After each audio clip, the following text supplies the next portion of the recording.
اللہ الرحمن الرحیم الحمدللہ نحمدہ ونستعینہ ونستغفرہ ونؤمن بہ ونتوکل علیہ ونعوذ باللہ من شرور انفسنا ومن سیئات اعمالنا من یهده اللہ فلا مضل له ومن یضلل فلا ہادی له ونشهد ان لا الہ الا اللہ وحدہ لا شریک له من یطع اللہ ورسولہ فقد رشد ومن یعصہما فإنہ لا یضر الا نفسہ ولا یضر اللہ شیئا اما بعد عن ابی ہریرہ قال رسول اللہ صلی اللہ علیہ وسلم سبعۃ یظلهم اللہ یوم القیامۃ فی ظلہ یوم لا ظل الا ظلہ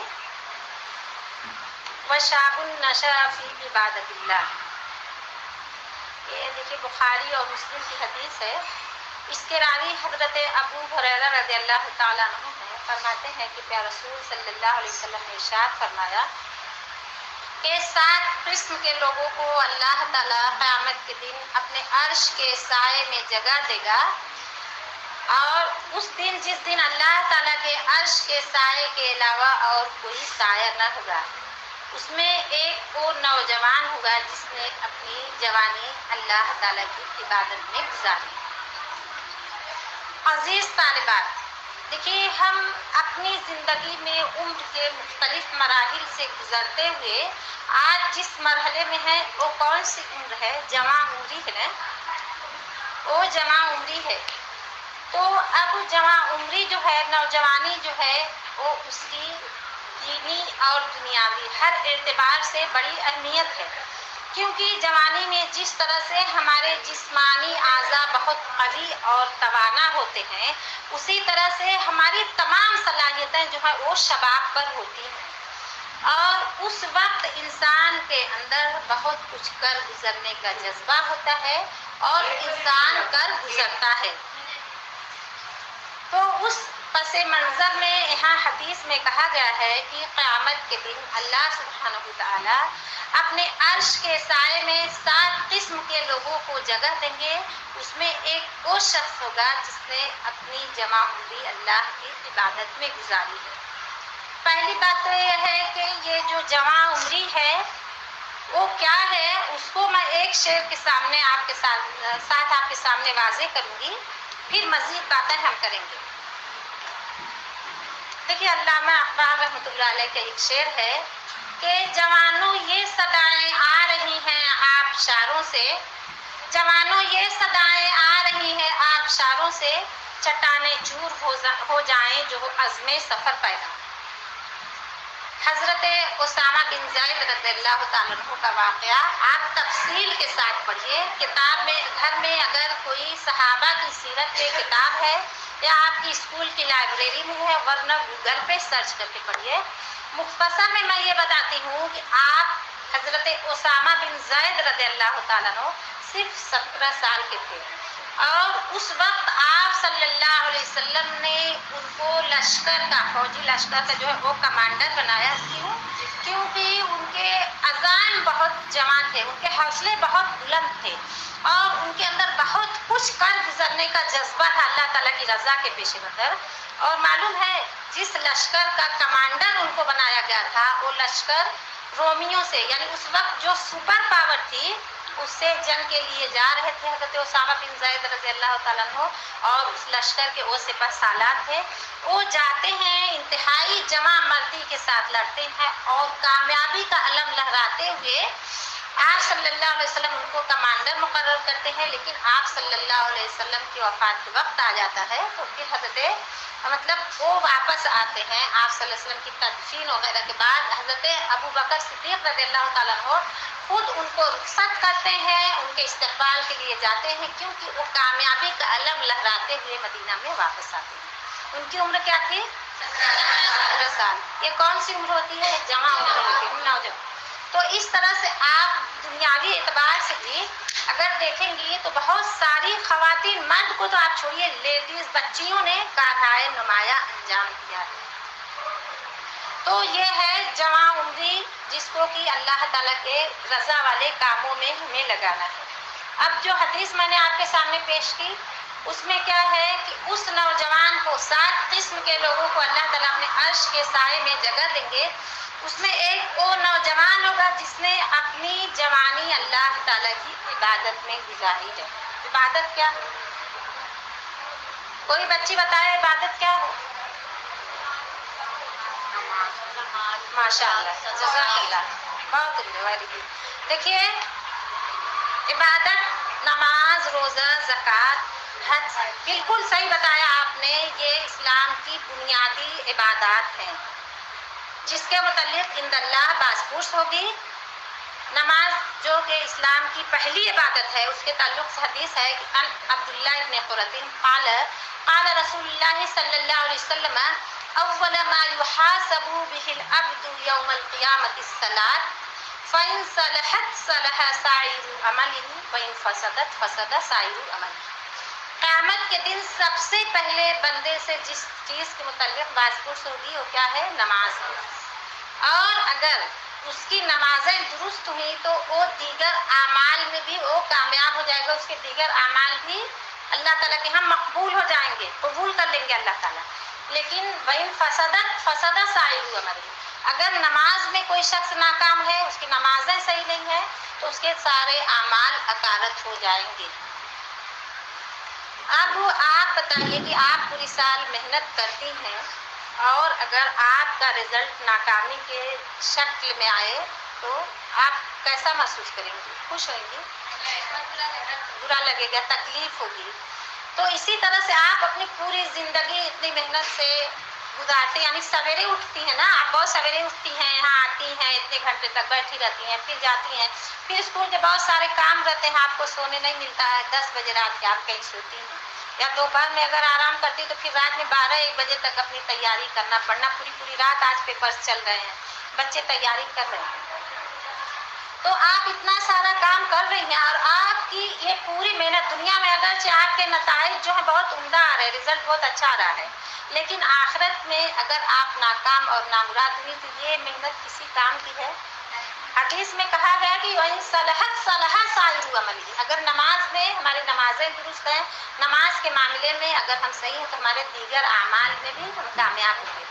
آپ بتائیے کہ اتنی بچیوں میں سے نماز فجر کس نے ادا کی ہے؟ اب آپ خود بتائیے کہ یہ خوش ہونے کا مقام ہے یا پھر میں روؤں؟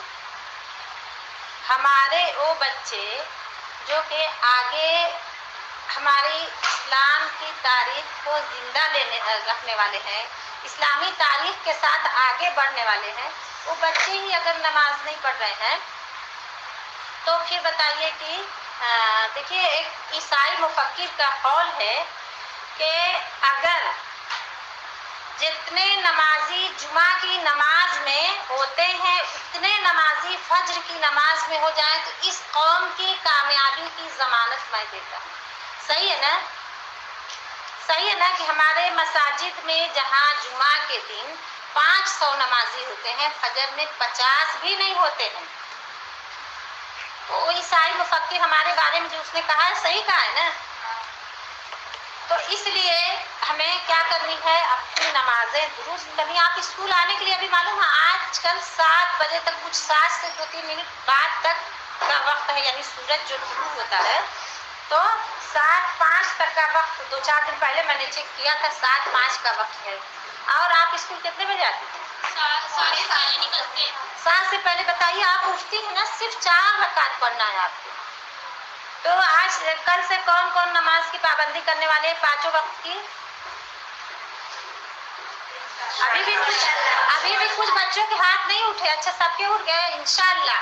ایک دم مطلب شرح صدر کے ساتھ ایک دم اطمینان سے آپ ایک دم استقامت کے ساتھ یہ ارادہ کریے کہ نہیں انشاءاللہ آپ تو نماز کے لیے اٹھ ہی رہے ہیں، ارے اسکول کے لیے اٹھ ہی رہے ہیں نا، پھر آپ نماز بھی پڑھ لیجئے. تو بہرحال یہ عبادات ہیں جو کہ آپ نے بتایا، نماز، روزہ، زکوٰۃ، حج. لیکن صرف یہی عبادت نہیں ہے. نماز، روزہ، زکوٰۃ اور حج ہی عبادت نہیں ہے. عبادت کا معنی بہت وسیع ہے. جیسے کوزے میں سمندر کو سمو دیا جائے، اسی طریقے سے عبادت اگرچہ ایک چھوٹا سا لفظ ہے لیکن اس کے معنی بہت وسیع ہیں. تو یوں سمجھیے کہ عبادت کے معنی ہر وہ کام کرنا جس سے اللہ تعالیٰ راضی ہو جائے اور ہر اس کام سے باز آ جانا جس سے اللہ تعالیٰ نے منع کیا ہے، یہ ہے عبادت۔ اب اس کو ہم مثال کے طور پہ سمجھ لیتے ہیں۔ آپ میں سے بہت ساری ایسی بچیاں ہیں جو بہت اچھی ہم نعت یا ترانہ پڑھتی ہیں، یعنی ان کا گلا بہت اچھا ہے، بہت نغمگی آواز ہے ان کی۔ اب دیکھیے شیطان نے اللہ تعالیٰ سے کیا چیلنج کیا ہے کہ میں تیرے بندوں کو گمراہ کروں گا۔ اللہ تعالیٰ نے کہا جا، میرے نیک بندوں کو تو گمراہ نہیں کر پائے گا۔ نیک کون ہوتا ہے؟ جو اللہ تعالیٰ کی عبادت کرتا ہے۔ عبادت کا مطلب آپ نے کیا سمجھا؟ ہر وہ کام کرنا جس سے ہمارا رب راضی ہو جائے، ہر اس کام سے اپنے آپ کو روک دینا جس سے ہمارا رب ناراض ہوتا ہے۔ تو اب شیطان نے چونکہ چیلنج کیا ہوا ہے اللہ تعالیٰ سے کہ میں تیرے بندوں کو گمراہ کروں گا، اس صورت میں آپ کو اللہ تعالیٰ نے بہت مسحور کن آواز دی ہوئی ہے۔ اب شیطان تو آئے گا نا، اس نے چیلنج کیا اللہ تعالیٰ کو، تو شیطان بولے گا کتنا اچھی اتنی خوبصورت آواز ہے، تو کیوں نہ اس سے گلیمر حاصل کیا جائے، کیوں نہ اس سے دولت اور شہرت حاصل کیا جائے۔ اور وہ کب ملے گا؟ جب آپ گانا گائیں گی تب نا، جب آپ مشاعرہ پڑھیں گی۔ مشاعرہ اگرچہ اسلام کی نظر میں معیوب نہیں ہے، لیکن میرے اور آپ جیسی کوئی مسلم بچی، پاکیزہ لباس پہننے والی بچی جا کے بغیر برقعے کے اور وہاں آواز میں اپنی جادو بیانی یعنی اپنی مسحور کن آواز میں اگر کوئی غزل پیش کر رہی ہے، ایسا اسلام اجازت دیتا ہے کیا؟ آواز کا بھی پردہ ہے نا، پھر اس سے پڑھ کر وہ تو آپ کو گانے کی طرف لے جائے گا نا، فلمی دنیا میں لے جائے گا۔ ایسا اللہ تعالیٰ کو پسند ہے کیا؟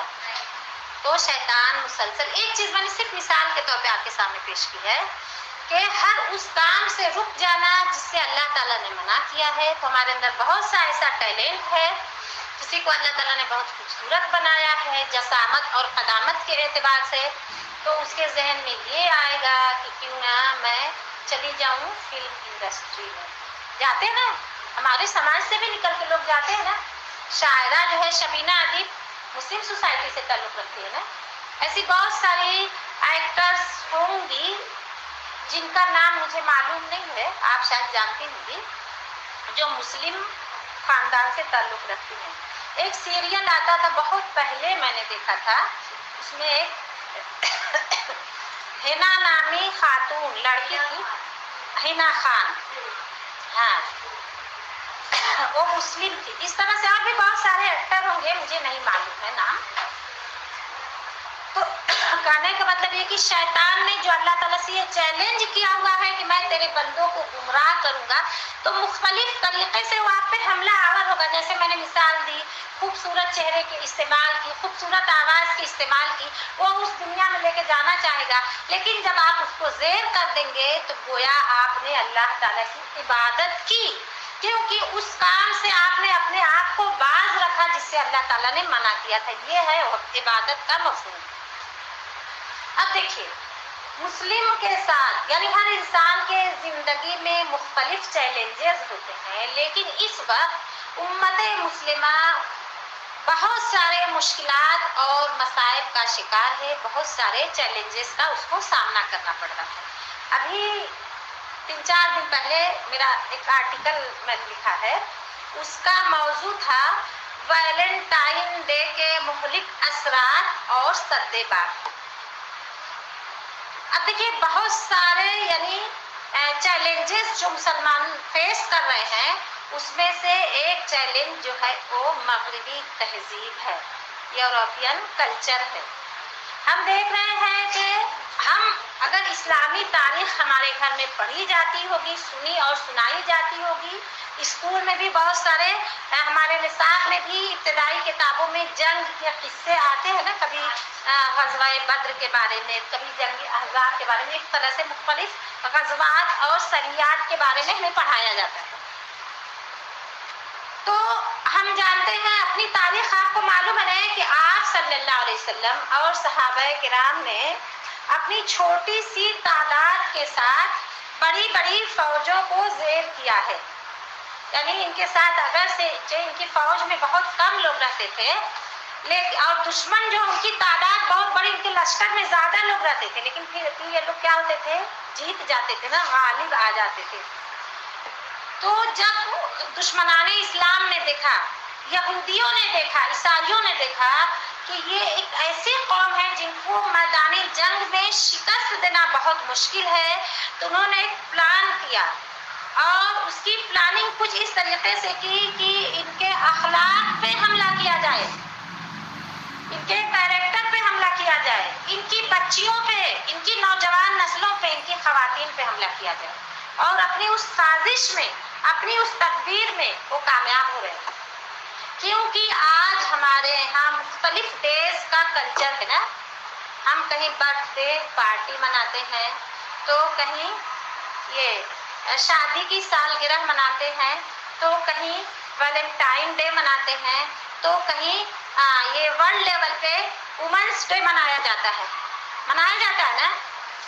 اب بتائیے کہ یہ یوم خواتین،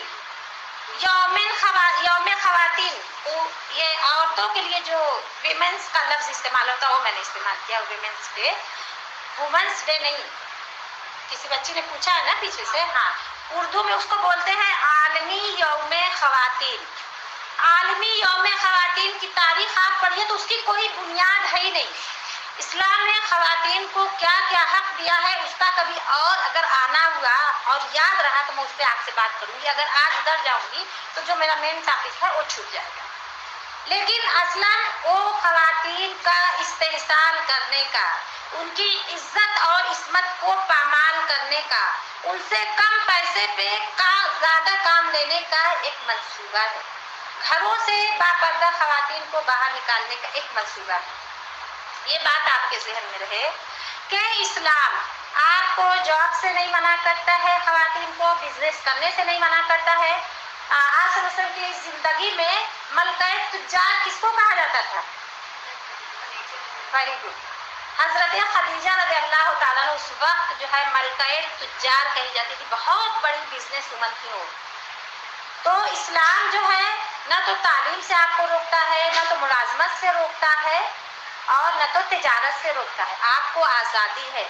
لیکن مجھے علامہ اکبر الہ آبادی کا ایک شعر یاد آ رہا ہے کہ تم شوق سے کالج میں پڑھو پارک میں پھولو، تم شوق سے کالج میں پڑھو پارک میں پھولو، جائز ہے غباروں میں اڑو چرخ میں جھولو، پر ایک سخن بندے عاجز کا رہے یاد، پر ایک سخن بندے عاجز کا رہے یاد، تم اپنی حقیقت کو نہ اللہ کو بھولو۔ تو اسلام ہمیں کسی چیز سے منع نہیں کرتا ہے، لیکن اس کے ساتھ شرط یہ ہے کہ ہم اپنے دائرے کا لحاظ رکھیں، ہماری لمٹ کیا ہے، کہاں تک ہمیں جانا ہے، کس طریقے سے جانا ہے۔ جیسے آج ماشاءاللہ آپ کتنے خوبصورت دکھ رہے ہو نا، سفید سفید اسکارف میں، کتنے پیارے، ایسا لگ رہا ہے کہ کتنی مقدس ہمارے سماج کی کتنی خوبصورت، کتنی مہذب بیٹیاں ہیں، بہت اچھا لگ رہا ہے۔ لیکن یہودی جو ہے ان کی سازش جو آپ کے اخلاق پہ حملہ کرنے کی ہے، جب وہ مسلمانوں کو میدان جنگ میں زیر نہیں کر پائے، شکست نہیں دے پائے، تو انہوں نے کیا پلان بنایا، ہمارے کیریکٹر کو داغدار کریں گے، ہماری اقدار کو وہ پامال کریں گے۔ آج اس میں وہ کامیاب ہو رہے ہیں۔ جب ہم آپ کے جیسے ینگ تھے نا، اس وقت جینس اور ٹی شرٹ کا کوئی تصور نہیں تھا۔ آج اچھے اچھے گھرانوں کی بچیاں جینس اور ٹی شرٹ پہن رہی ہیں نا۔ آپ صلی اللہ علیہ وسلم نے لعنت بھیجی ہے ایسے مرد پہ جو مرد عورتوں کا سا رنگ ڈھنگ استعمال اختیار کرے، ایسی عورت پہ جو مردوں کا سا رنگ ڈھنگ اختیار کرے۔ تو آپ کو اس حدیث سے کیا پتہ چلتا ہے کہ ہم تجارت بھی کریں، ہم تعلیم بھی حاصل کریں، ہم ملازمت بھی کریں، لیکن ہم اپنی اسلامی شعار کے ساتھ، اسلامی اقدار کے ساتھ کریں، دشمنان اسلام کے سازشوں کا شکار نہ ہو۔ جینس اور ٹی شرٹ کس کی ایجاد ہے؟ آپ دکان میں جاؤ گے تو لوگ پوچھیں گے ویسٹرن چاہیے آپ کو، بچوں کا خود کا کپڑا لینے جاتی تو پوچھیں گے کیسا کپڑا چاہیے، وہ کس کا کلچر ہے؟ یہ مغرب کا کلچر ہے نا۔